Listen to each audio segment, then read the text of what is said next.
Hey Zaka family! Zaka is launching an exclusive membership platform to provide you with career development workshops, coaching, community, and so much more. Go to ZakaConnect.com and sign up to receive information on how to access early registration and perks.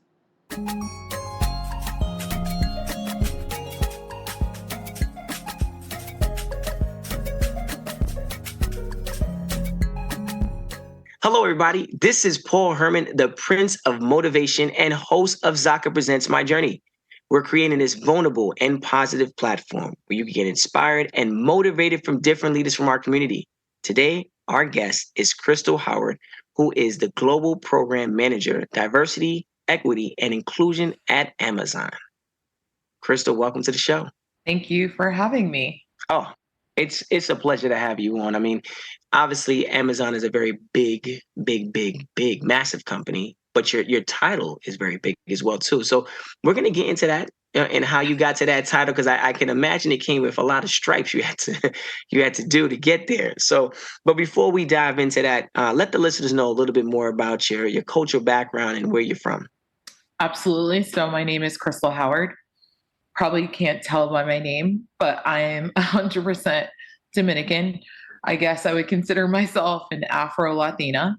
People, that's exactly what I am. And I was born and raised in New York. My parents were both immigrants from Dominican Republic. And a lot of people get really confused about my cultural background. Um, And the reason why my last name is Howard is because I married somebody who's Irish and German. So it doesn't really go. My maiden last name is Vasquez. Okay. Now you said New York. What part of New York? I'm hoping you're gonna represent the right borough right now. Please. Oh God. So I grew up in Rockland County, which is 45 minutes north of New York City. Okay. I grew up in a very diverse community. I would say that it was extremely diverse. Like everyone from my family's connections and from my, upbringing was from all different backgrounds. And what was like your childhood growing up? Like, what was that looking like? My childhood was pretty different than my adult life. Complete opposite, I would say. I never really looked at myself as different until I entered corporate America. And I was very comfortable in who I was. My parents, my dad was, even though he learned English later on and my mom taught him English, he still had like Spanglish. So every sentence was one, sentence in English, the next sentence in Spanish. And so my parents had a very eclectic mix of friends, like Italian, Irish, Jewish. My mom knew about all the Jewish holidays. And I grew up with a really strong support system of all different ethnic backgrounds, primarily coming from the Italian background, just based on where I was raised. I played sports. So all my coaches, everyone that my parents allowed to be around me and my family were from all different backgrounds. So I just was exposed to a lot of diversity in my life. And when it comes to your culture, what does it mean to you? You said that both of your parents were migrated from Dominican Republic. What does your culture mean to you? So my dad always said, you need to be proud of where you came from. Even though I went to school with a lot of white people, and that was a lot in my social circle, he would always remind us that we need to be proud to be Dominican. But it was kind of very difficult because even though I was Dominican, I didn't speak fluent Spanish. When I grew up, my parents tried to speak to me in Spanish and English, like nonstop, like back and forth. And it was very confusing for me as a child. So I didn't say anything for a long period of time. And so I had to see a speech therapist. And they're like, you're confusing her. You just need to pick one language. So I only grew up really speaking English until I went to college. When I went to college is when I really honed in on my Spanish, and really more identified with like being Dominican. When I was a kid, I just wanted to fit in. So I simulated, my hair is naturally curly. So I never wore my hair natural. I always blew it out all the time to fit in my school environment. And so I think that my culture really didn't make sense to me until I was in college. And I would get tons of questions from sorority sisters about like, are you Black? Are you Hispanic? Like, what are you? depending on how I wore my hair. If I wore it straight, I would get criticized. If I wore it curly, I would get criticized. It was just like a very hard identity battle. But I really didn't think about that stuff until I was really an adult, until like the past 10 years, I would say, is when it changed, because I never really thought about my cultural background until I became exposed to it in corporate America, and it was really confusing. And did you have any siblings growing up as well? Yes, I have a sister, and she happens to look opposite of me, even though everyone thinks that we're twins. She has fair skin, light brown eyes. My mom was white, and my dad's skin was dark. So I got all of my dad's features: dark eyes, The dark hair, dark everything. And melting pot. so, The melting pot family right there. I like that. yeah. And so, like, when I would go to the grocery store with my mom, somebody would say in Spanish, that was like when we were at the cashier, they would make comments, and my mom would get really offended if people didn't think that she would get offended if people didn't think I was her mom, that was my mother. And so she would always respond in Spanish and surprise the person. Because they saw her as, well, in Spanish, she was always called rubia because she was always a blonde, even though she was natural brunette. She always dyed her hair blonde. She had white, fair skin and just lighter features. She looked nothing. In her mind, she thinks I look a lot like her, but she looked nothing like me. So, she would get offended when people would ask questions. She would right away put Hispanics in their place and respond to that. It was mainly the Spanish community that would criticize her about, oh, that's not your daughter kind of thing. And she would get really upset and annoyed about that. But, to be honest, I didn't really think about my cultural background and what it meant to me until I was an adult and started having kids. And when it really started to become really important to me to make sure my kids grow up being proud of their cultural background. Seems like mom was in that parent teacher meeting serious. Like, look, that's my daughter. I'm gonna let you know that's my daughter. When the parents start coming in, is your daughter here? Is you here to pick up? She's right there. That's her. She's coming with me. Okay, now talk to us a little bit more about like some early challenges that influenced like your career path.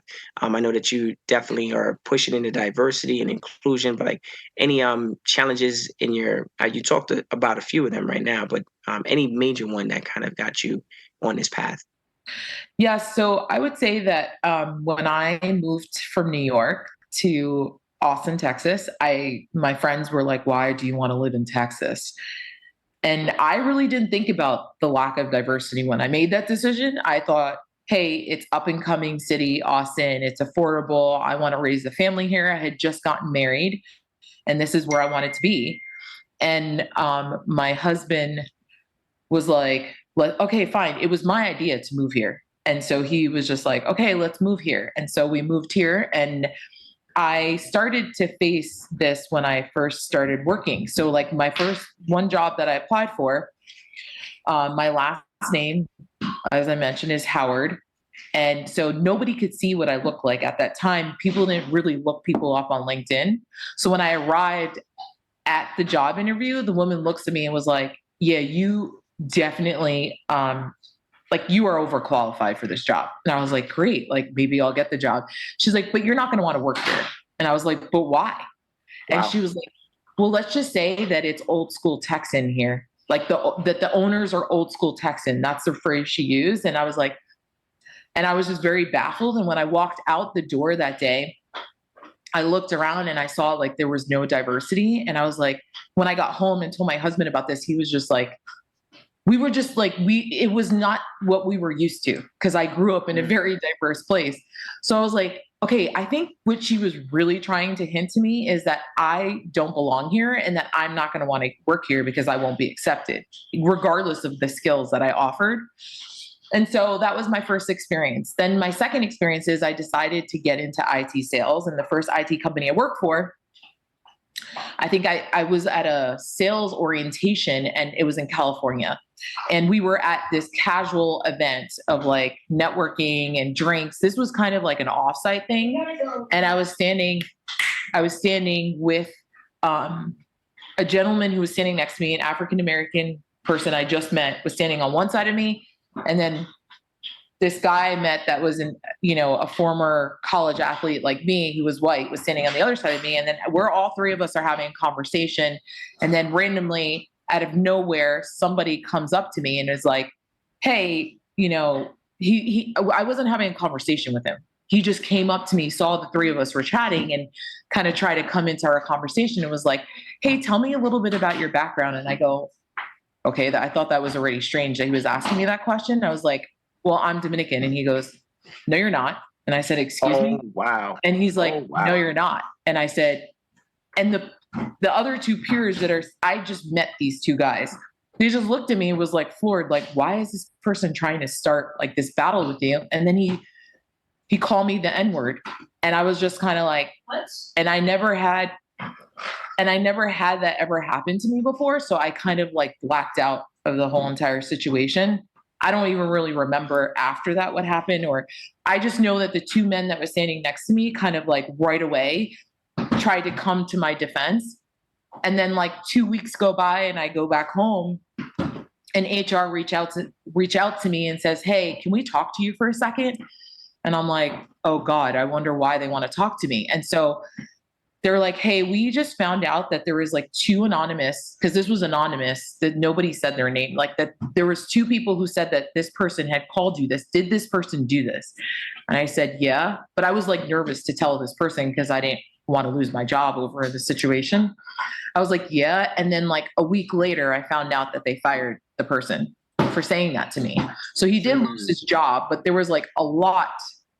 I can't even begin to explain. There was a lot of emotional trauma that came from that experience.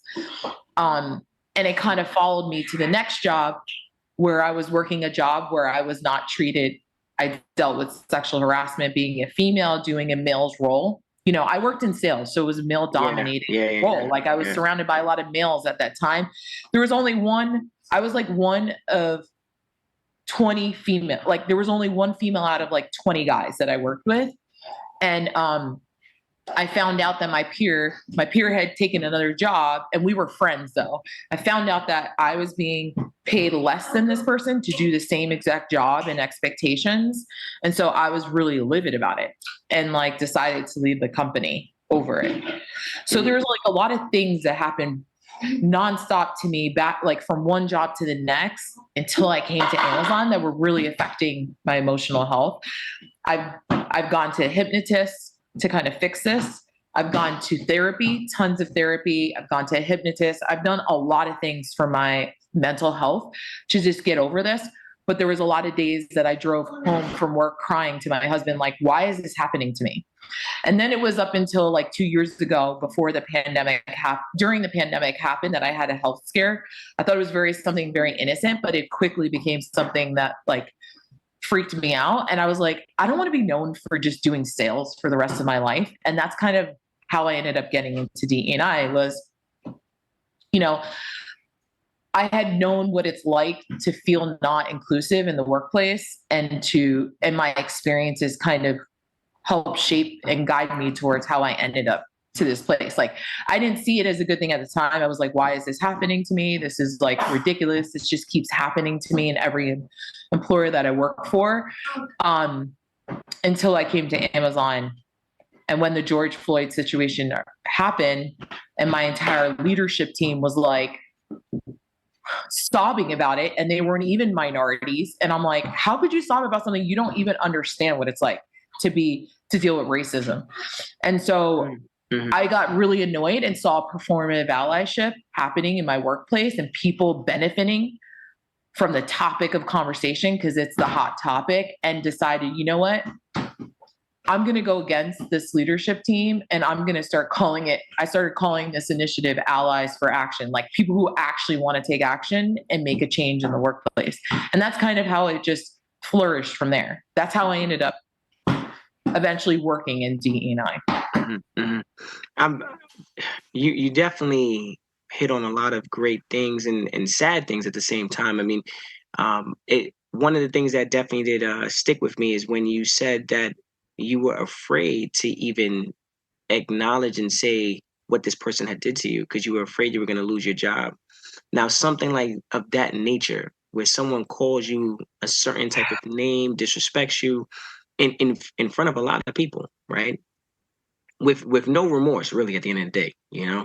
Mhm. And you're sitting in the office like, wait, hold up, if I say something I might get fired, right? And a lot of the some of our previous guests had mentioned stories like this, which is very sad, where people have to advocate for themselves, speak up on topics like this, things that make them feel uncomfortable, and they have to go to their superiors, and sometimes the individual on the other side of the table does not look like them, so they're just afraid that the conversation could go down a path that sometimes we just don't want to go down. So I commend you for keeping your composure, because sometimes people just look for the reaction in individuals when they say certain things.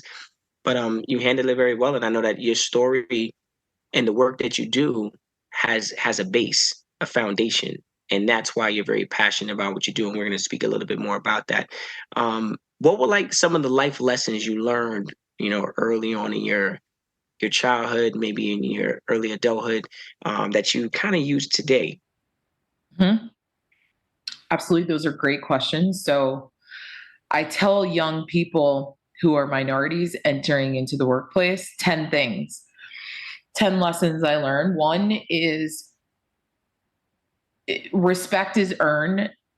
Like, you should demand that people respect you. And you set that tone from day one. So, like, my first job out of college was a horrible experience. I was excited to work in the workplace, and this white woman that I was working for was so mean to me. Like, since day one, she was mean to me. She would stand hovering over my desk in my ear, disrespectfully, even if I was on the phone. Like, I had bad nightmares about it. That's how bad it was.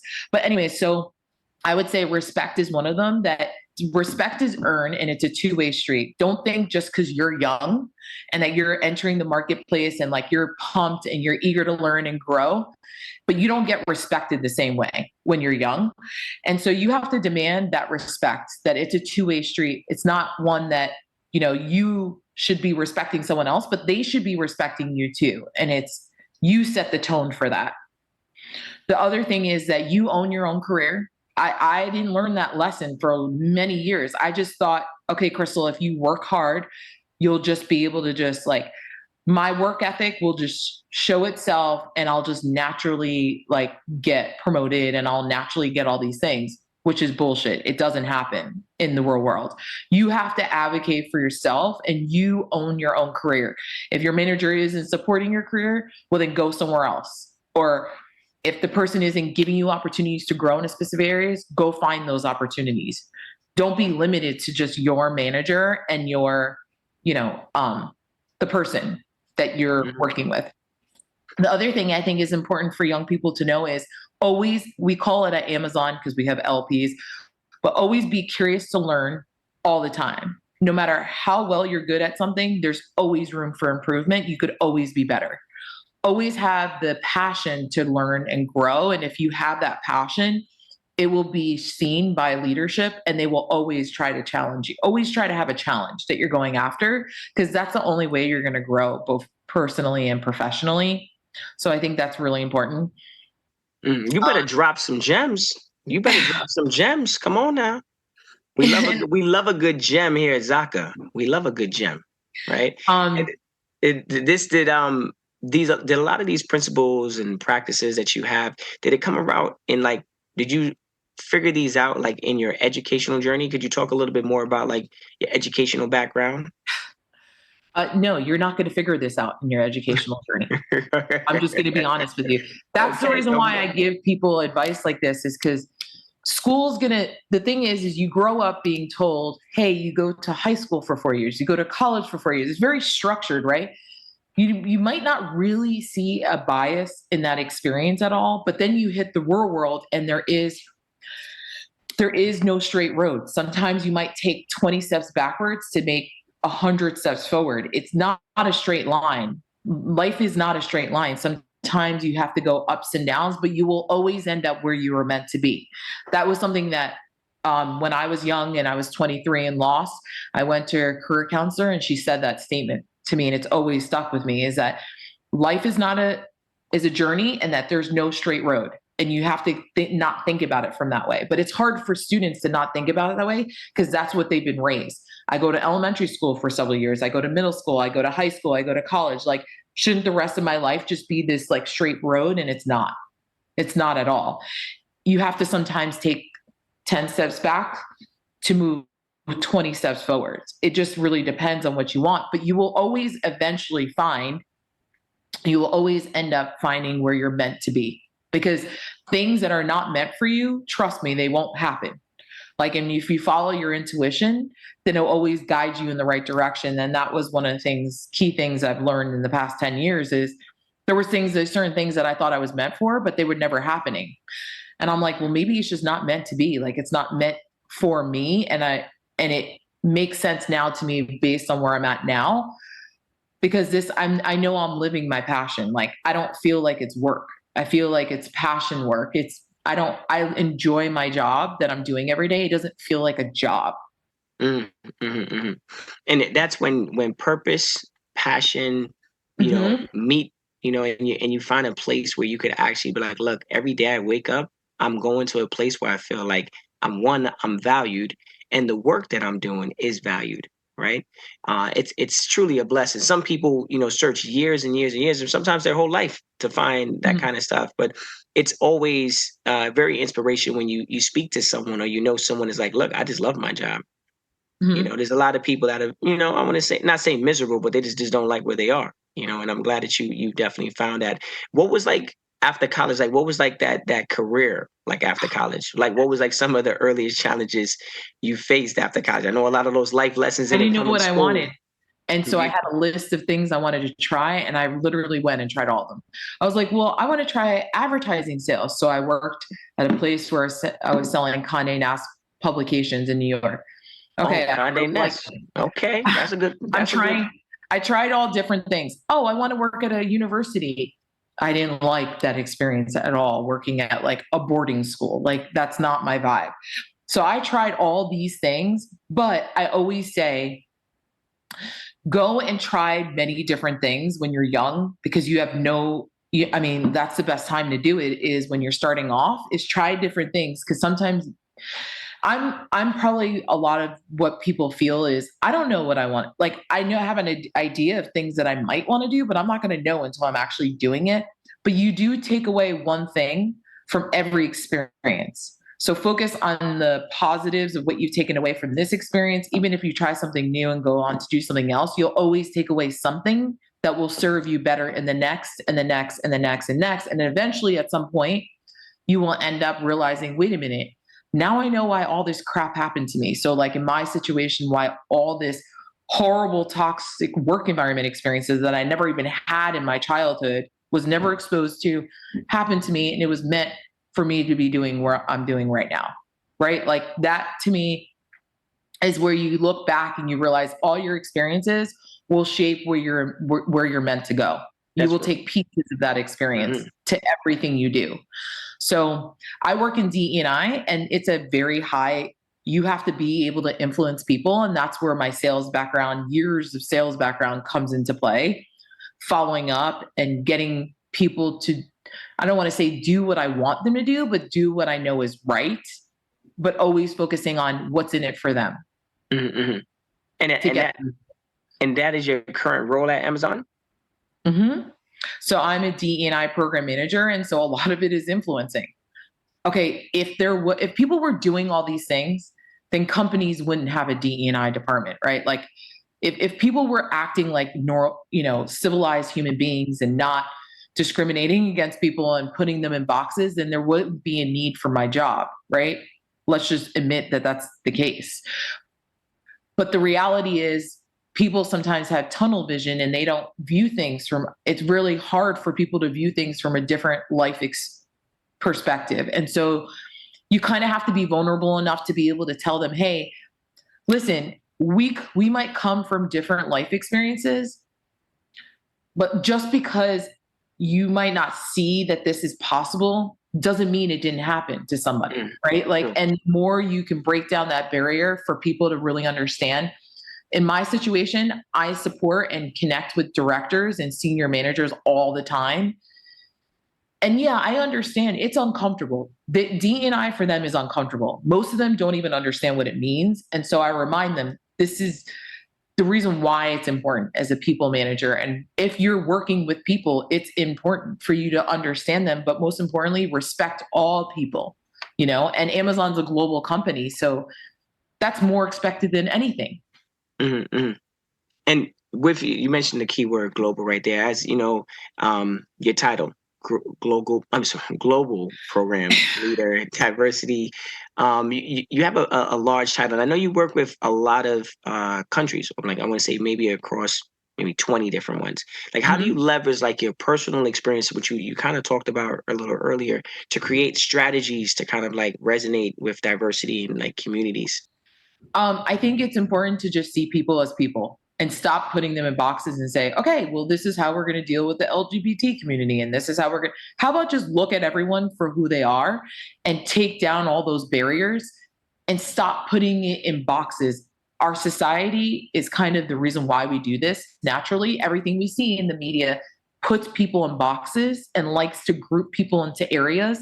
And so when we work with like global employees, for example, I always say, like, you have to treat everyone like you don't know anything, like, and don't have any assumptions about anything. Because the one thing I love about Amazon is there are so many amazing, unique people from so many different walks of life and experiences that you can't make assumptions. So you have to be able to be willing to go beyond the surface, right?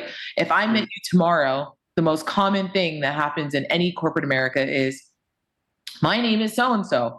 I live in this area. I've been with the company for X years and this is what I do for a living. Well, that doesn't tell me shit about who you are as a person. So, like, you have to be willing to go beneath the surface and give people that opportunity to kind of like open up. Right now at Amazon, like, because I support 20 different countries, one of the biggest feedback that I got when I started in this role was, Crystal, I feel like we're separated from like the US based employees. Like, people really don't know us, right? And so I was like, okay, well then there's a cultural competency gap here. Like, we had some US leaders that are managing people in other countries and they know nothing about their cultural background. I mean, that's like 101. You want to be a good people manager, you need to understand their cultural background, because then certain things won't be misconstrued. For example, in the Asian community, they are not, as we call it, Amazon, bias for action, right? Like, someone who's going to take the initiative. They're more reserved, they're quieter. So that means you have to find ways to have them contribute. They might not be the people that on a meeting are always raising their hands and they're the loudest of the bunch. So how are you going to create a space to make sure that their viewpoints are heard and seen? And so that's right there is cultural competency. So like what we've been doing is a getting to know our global employees series, where we give global employees an opportunity to share about their cultural background, and they're proud to share it. They get excited and passionate when they can talk about, this is a little bit about my culture and what they love about it. This is how people are. Like, so people know, okay, now I know if I'm working with people in that country, like how I should communicate with them.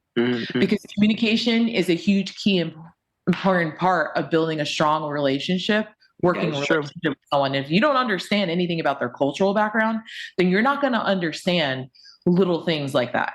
And that's just one example, but like, you could be construing, oh, this person is not showing enough bias for action. No, that's part of their culture. That's how they are as people.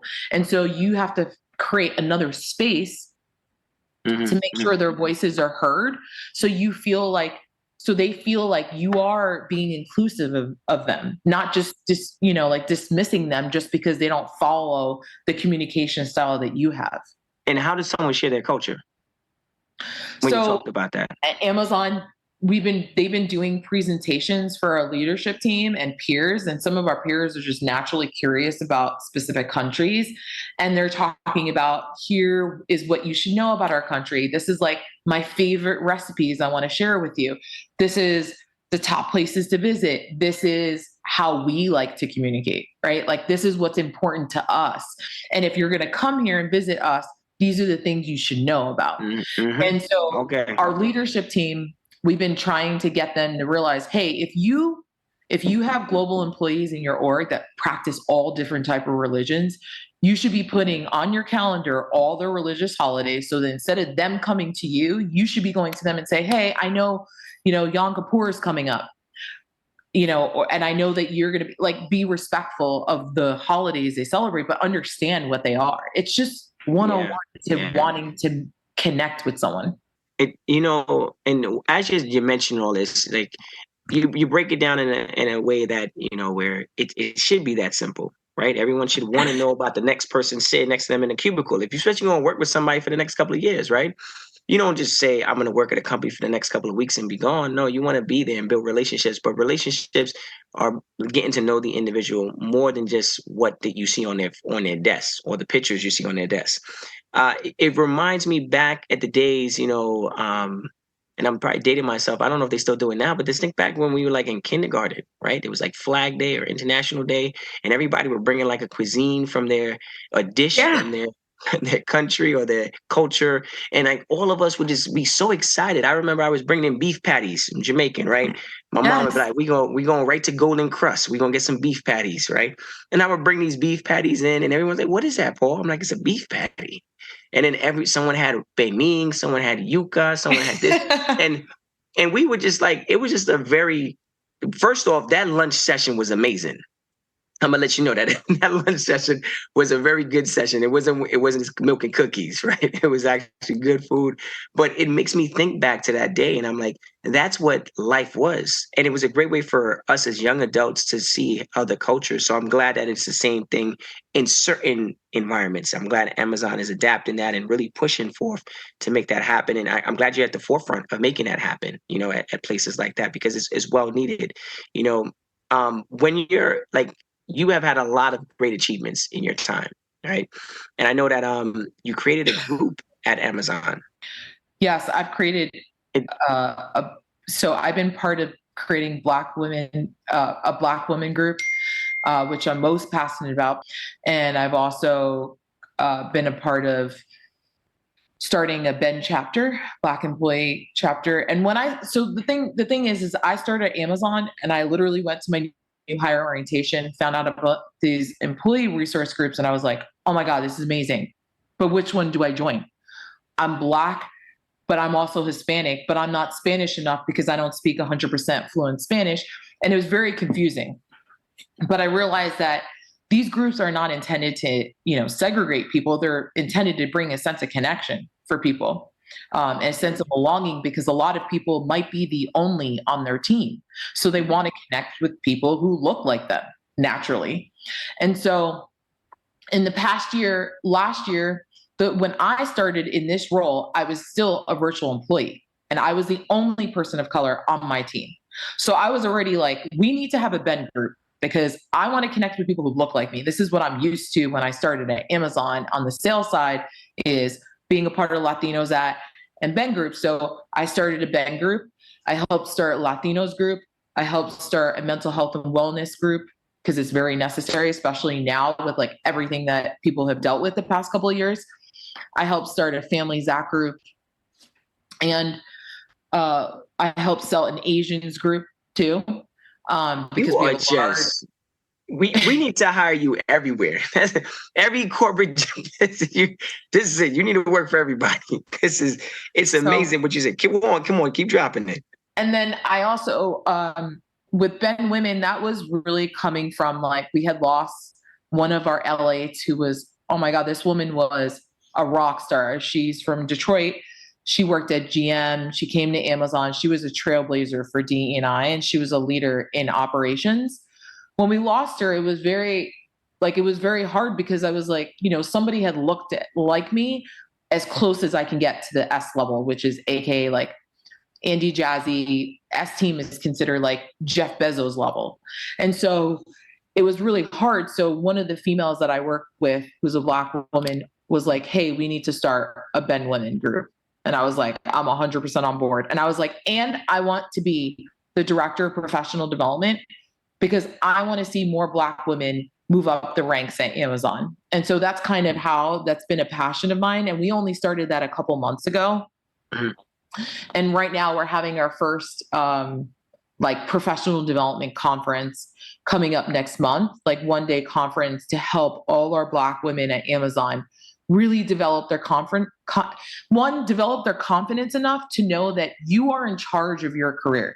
And I mentor a lot of Black women at Amazon and in general, and I realize, like, I feel like there's this consistency that we're never good enough and we're looking for validation from others instead of saying, you know what, we are good enough and we know enough and we should be taking charge of our own career, not putting in the hands of our manager. We need to take charge of our own career. And so this professional development like conference for 1 day is to help them get all of that. The mental health part is a huge part of it. And then it's not just that. How do you stay motivated even though you have a crappy manager or you're dealing with, microaggressions in the workplace? Like, how do you get past that and still have the mental ability and like strength to be like, you know what, I don't care about that. I'm going to still go after what I want. Right. And that's what we're trying to push for Black women at Amazon. And how do you, when you set up these events, right? These panels and stuff like that, how are you making sure that the message that you're trying to convey is definitely felt, read, and received very well by the public? By the public, you said? Or by the participants, right, in a sense. By the participants. So I think a big thing is we have developed, like I developed with two other director of professional development, like there's three of us. And so we intentionally created a workshop series this year that was focused on what we know for a fact that our Black women need. Like to be able to make them feel like you might be the only on your team, but there's many of us here to help support you. And like, don't allow that to stop you from getting to where you're looking to go in your career. And so our workshops have resonated really well with our Black women because they need it. We already knew they need it. Like we're taking survey feedback. We know what they're looking for even this conference. We knew what they wanted before we decided what sessions we were going to create. Mm-hmm. But mental health is a big one of them. And that's an area that I'm really like had a lot of experience actually getting out of the hole. They say that when you meet somebody, like when you're surrounded by people, first of all, you spend 40 hours, if not more, in the workplace, and the people you surround yourself make a tremendous difference in your mental health. And so 10 times worse when you're surrounded by toxic people, like they have more of an impact on you. And so I know from firsthand, that's why I went to hypnotists. So I got the hypnotist that I personally went to in Austin to do a virtual session for our Black women, talking about uncovering limited beliefs, because a lot of it is what we register in our mind just because of how people make us feel like we're not good enough. And there's a mental aspect of it. It's not just if you're capable of doing the work or like doing whatever it is your goals are, but there's a mental part of that plays a big role in us having the energy and motivation to surf past, I want to call it, our haters. Come on, they are. And I have a lot of experience. To be honest, in this past year, I've been challenged. This past 2 years, I've been challenged the most. And if it wasn't for me going to hypnotist therapy, doing daily affirmations to start my day, I probably wouldn't have never changed from sales to DE&I, because I had a director tell me, you know what, you're making the worst mistake in your Amazon career if you want to get out of sales and go into this. And it was the first time I ever said, honestly, I respect that you're entitled to have your own opinion, but I'm not asking you permission. I'm telling you, this is what I'm going to do. And it was the first time that I took ownership of my own self and what I wanted and didn't allow a leader to stop me. I really admire the fact that you're one, you speak up when you need to, right? You advocate for yourself. But I really admire from our conversation that you definitely are highlighting a lot about the mental health of you. The therapist, the hypnotist, daily affirmations, which are so essential in regards to just in life, just to kind of just, get through life. Life is crazy itself. But when you're dealing with a lot of situations, sometimes you need to, look inside first before you go out elsewhere. But the fact that you're doing that and giving those affirmations and then going to other individuals to give you that assistance. Yeah, how do you feel about that? Like, how was that experience for you? And it seems like it's definitely working for you. It's working for me, but I realized I had to do it because when you're constantly feeling in the workplace as a Black woman, because that's what I'm viewed as, I'm not viewed as a Hispanic woman. Like, I get looked at differently in corporate world than I do outside of corporate world. It's so different. And so at the end of the day, everything I say, I have to watch what I say, how I say it. And I'm very passionate. And I've been told before, like, you're too passionate. Like, you need to tone it down. And I'm like, I'm not toning down my passion. If it makes you feel uncomfortable, that's not my problem. Like, obviously that's your insecurity, but that has nothing to do with me. It's taken me a lot to separate people, like putting on me what's really their issue, right? You have to be strong enough to even notice that. And so I think it's a big struggle that Black women have is, we're constantly having to work double harder than our peers. We're constantly having to show that we're good enough. And I know that I'm more than good enough. Like, I don't have anything to prove to anyone anymore. Like, and that's kind of the mentality I've taken on now that I'm in my early 40s. I kind of have a different mentality. It's just life experience at this point. But I just feel like mental health has a lot to do with why you don't see a lot of Black women in high position roles. I mean, like, I'm not going to pretend to be someone I'm not just to get a high position role. I mean, that's why you see an increase of Black women becoming entrepreneurs, because they have full control of everything, right? Like, they have full control over decision making. They have full control over what they want to make. They don't have to deal with people telling them that they're not good enough or they can't do it or, any of that. And so I think it's just really hard because you have to deal with biases on all the time of people always like thinking is she really going to follow through with this? Or she really, you know what I mean? Like, it's just very bothersome that's what I have to deal, like anyone has to deal with in the workplace, but mental health has everything to do with it. It's not just about creating those opportunities, but it's about how the self-talks that you do for yourself. Well said. Well said on that. You're definitely hitting on a lot of key things that will help someone in regards to like developing themselves in that environment. And you hit on something that registered a lot for me when you said a lot of women of color are now looking to be an entrepreneur. Like you said, they're entrepreneurs. They don't have to answer to anyone. That type of stress, that type of things that they would have to deal with. If they're stressed, still owning your own business, but the fact of the things you were mentioning, I could see that. Now, from like your experience, like what are some of the qualities, in a sense that immigrant employees possess that set them apart from other employees? I would say grit. Nothing was handed to my family. My parents had nothing. I mean, my parents didn't have anything. They didn't have any help from anybody. They didn't have help from their family. They literally created their own everything. I don't come from wealth at all. I have had to create my own wealth on my own. Everything I've learned has been, I didn't have the luxury of having family that like can be like, oh, these are all the things you should do. This is how you should invest your money. I've done every single thing by reading dozens of books. That's how I created the life that I have today, is learning and being hungry to learn. And, my parents were really not easy to deal with. Like, my parents had nothing and they made a lot of their life. We started living in an apartment in the Bronx and went from that to a townhouse. Then by the time I was in high school, then we moved into a really nice house near the high school that I went to growing up. And I saw my parents start literally from scratch. And my dad worked nights to get us to this point. And they got no support from their family.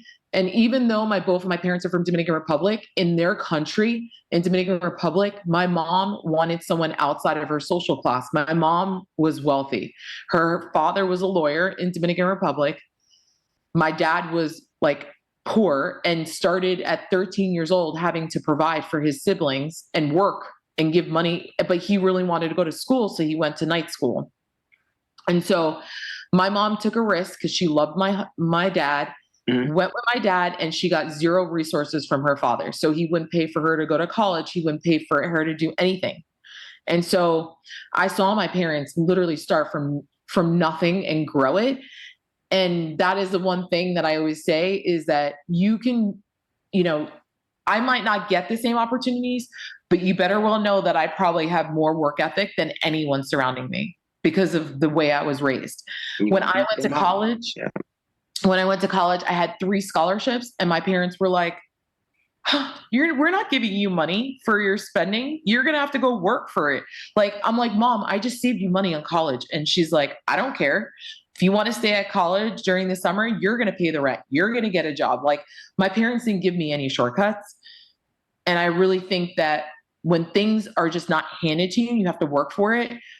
Like, you develop that grit in life. And that's what I would say is the biggest thing about immigrants. They are not lazy people. They are hardworking people who just want an equal opportunity to have the whatever it is that their dream is in Mhm. America. Mhm. That's right. And I like how you didn't say the American dream. Whatever their dream No. is. You said, hold on, we're not going to even say the American dream. We're just going to say what their dream is. Yeah, you're that is something that a lot of our guests have talked about, the grit, the fact of the hard workers, the ones that wake up, before everyone and goes to bed later than everyone else. Like that's something you get to see your parents do.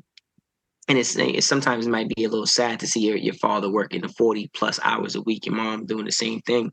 But then it naturally like comes, it's a part of your culture. It just goes with you. Like, can you share like a memorable experience where like your empathetic approach, made a significant difference in a challenging like, situation? Okay. So the when I started doing like DE&I work, I was working in sales. So it started with my team, like the team that I was on, the larger sales organization team that I was on. And I could tell that my manager at the time was very, I felt like he was very different towards females versus I only started noticing it when we started working from home. Like if we were on a Zoom call, he would, and a female had a question or say something, then he would back up from his computer, look distracted, get on his phone. But as soon as a male had something to say, he would lean into his cell phone. He would lean in and listen. And you saw his his body language said everything you needed to know. And so it became a joke between the females on the team. Well, I facilitated an unconscious bias workshop, uh, and he was on it. He was on the first one. And he wrote me this really nice email after and said, "Crystal, thank you for allowing me to sit in my discomfort. I realize that I have some work to do as a leader." Like he had gotten the message I was hoping he would get through the workshop. And then he told me that he appreciated me, being vulnerable and sharing stories. And like he realized that he has more work to do. And then when he left this team, he actually started a brand new team and he had asked me to do a workshop with his entire team. He ended up having the most diverse team that he had prior to that. So I saw like a change in him. And that was probably like when I realized, wow, if I can get leaders to be really vulnerable and comfortable with me, like I can help them really understand and realize that I'm not, everyone has biases. Um, but let's just be human beings because, I have biases too. But it's important that you know what they are and how they affect people around you. Mhm. Um, and then that's when I really realized that it was something I wanted to do when that happened. And what are like some of you've navigated through a lot of significant challenges, obstacles. Some of the stories you've shared on this in this conversation have been very deep, and also have helped you. Like you said, those experiences have led you to be the woman that you are today, but also help you to get to where you are within your career and the passion that you have. Like, what is some advice you would give to like an aspiring immigrant, or a diverse professional who's looking to succeed in their career? Number one, I read a lot of books. Honestly, like everything that I wanted to succeed in life, I've read probably dozens of books on. So just because you don't come from resources doesn't mean you can't create them yourselves. You can create your life that you want to create if you work hard enough for it. And I talk about being more resourceful than having resources, meaning I mentioned I didn't have money, but I read books and I did whatever it took to learn how am I going to have a successful life? How am I going to become more financially literate? Because I don't know, maybe it's my my parents' generation, because my husband feels the same, that, my parents didn't really talk about money, or how we should manage our money, or about investments. It's it was overwhelming when I started working, that I had to think about 401k and retirement and all this stuff. It was very overwhelming. So I would say that read books. I follow Tony Robbins, so I'm a huge lover of Tony Robbins. He's my favorite. Let's go, Tony. Most people don't know that he's not really a motivational speaker. He just knows about humans. And so I learned, when a lot of these situations were happening to me at work, with dealing with leaders and dealing with all these things that I'm not used to, I used to read a lot of Tony Robbins to really understand why people do what they do, because I always wanted to know the why. I don't know why, but I just always wanted to know why. So I would say read Tony Robbins. He has a book called Unshakable, and there's a larger version of it called Master Money. It was a book he wrote after 2008, when the depression happened in New York and people lost their jobs and the economy was in a crap. Crap is the best word of saying it, because I don't want to say curse word again, but was crappy at that time period. So he had interviewed $1 million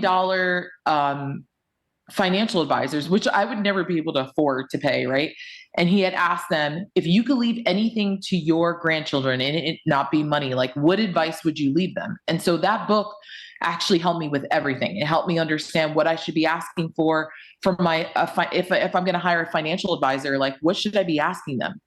What should I understand about investing? Where should I be investing and why? I learned a lot about it in that book, and that pretty much dictate what I've been able to create and help create for my family. I own a real estate property in New Braunfels. I invested my money in whole life insurance policy, and most people don't know about it, but guess what?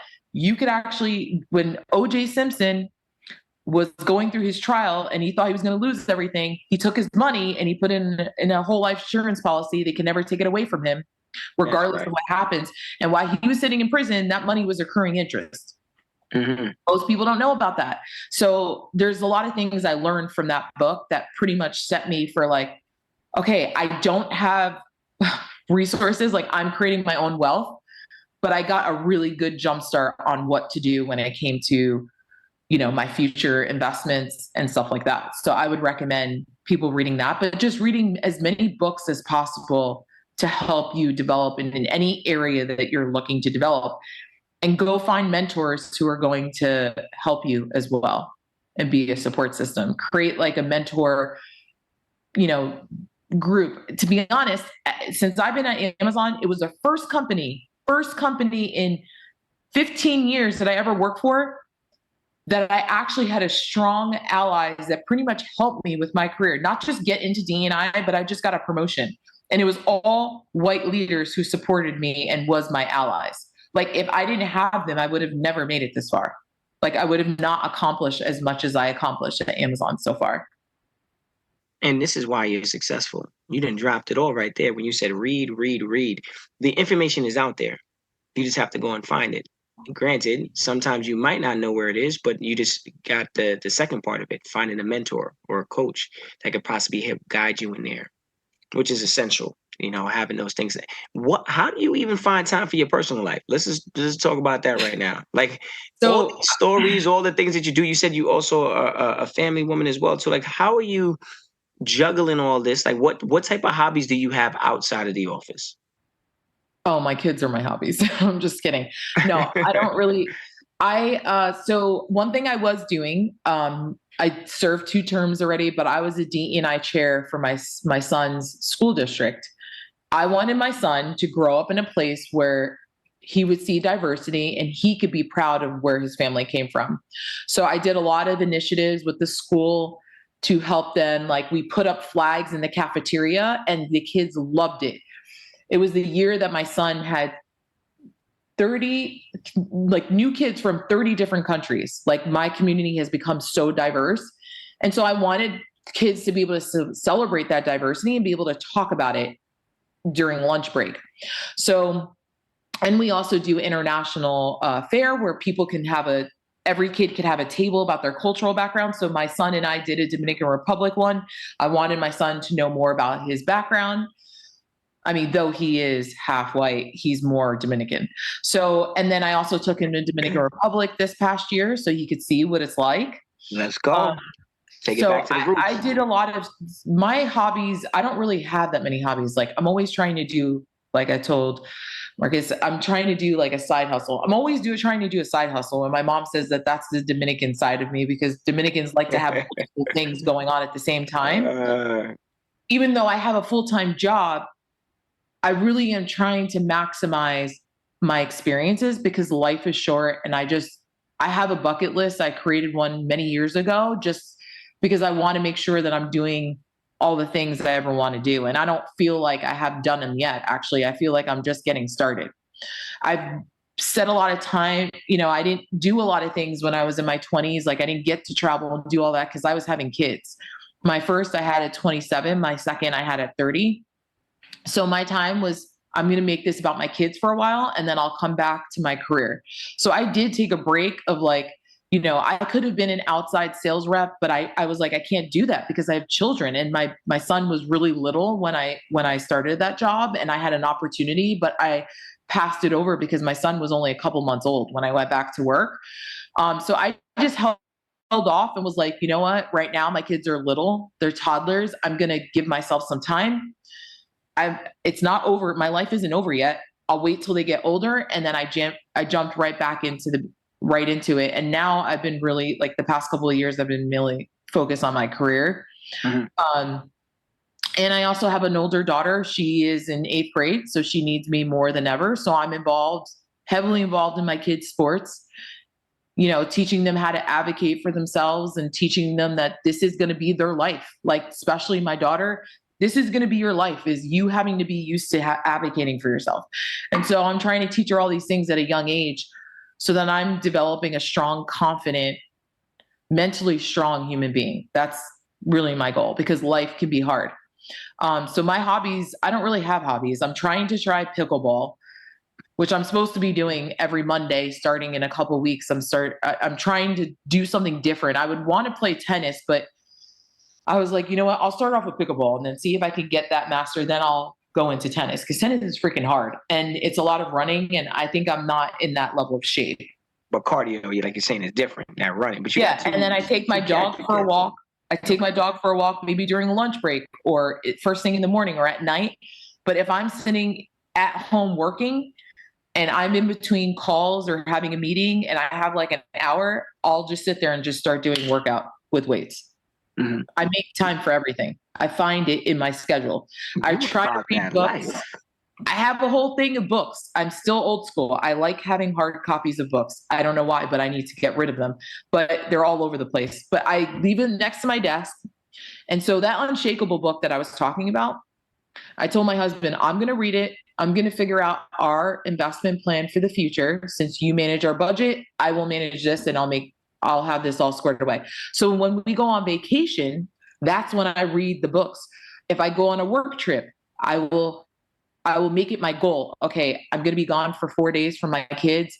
I'm going to be on a plane. I'm going to try to finish this whole book. When I went to Dominican Republic, I read that Unshakable book from cover to cover by the time I left DR. Mm-hmm. On the flight, by the beach, I just, you can make time. But you know what? One thing I discovered that I would recommend for people, it's called Blinkist, Blinkist.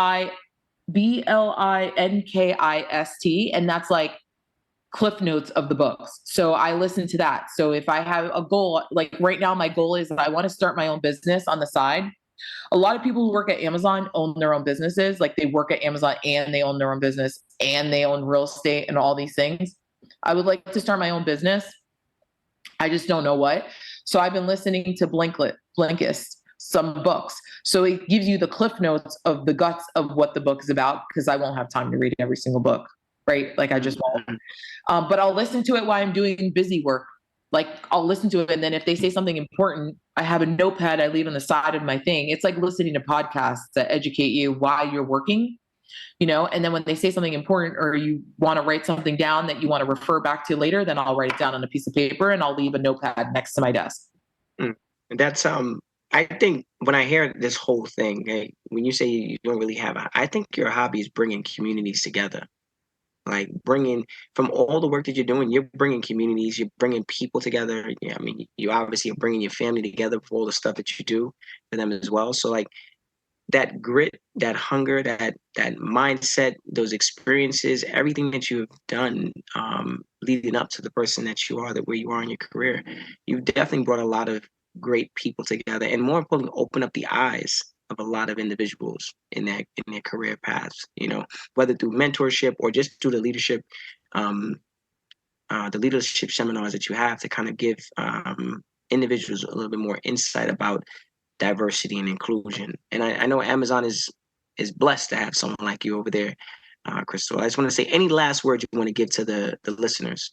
Yes, I think that there's always going to be someone who's telling you what you should be doing and what you cannot do. And I used to listen to that. That was a mistake I made as a young, naive person. If you know in your heart it's what you want, it doesn't matter what anyone says. Like, just because they don't see it doesn't mean that you can't make it happen. And so, like, when someone tells you you can't do something, for me, it's like fuel to my fire. When my director said, you know what, you're making the worst mistake of your Amazon career by leaving sales and going to DE&I, I was so pumped to get a promotion after being in this role for 2 years because, like, that kind of added fuel to my fire. Like, I wanted to show him that he's wrong, even though I don't owe him that. I still wanted to prove to him that, like, he's 100% wrong, and I'm going to do bigger things. And I was able to get a promotion in this role, which is really freaking hard to get promoted at Amazon. So, it was an accomplishment for me. So I would say that let your haters be your motivators. If somebody's trying to tell you you can't do something, it's because they know or they're scared that you can do it and that you're going to do it better than ever. So that would be my advice. Okay. Well, Chris, I want to say thank you again for your time and just dropping all the gems that you dropped today on the show, and just being vulnerable and opening up about those stories. I know that those stories definitely have affected you in the beginning in a negative way, but then you turn it into a positive, and now you're inspiring and leading a lot of groups in regards to promoting diversity and inclusion. And I want to let the listeners know that if you want to hear more inspirational stories like Crystal, please check us out on ZakaConnect.com. Follow our social at Zaka Connect and follow our feed, Zaka, where you can listen to your podcasts.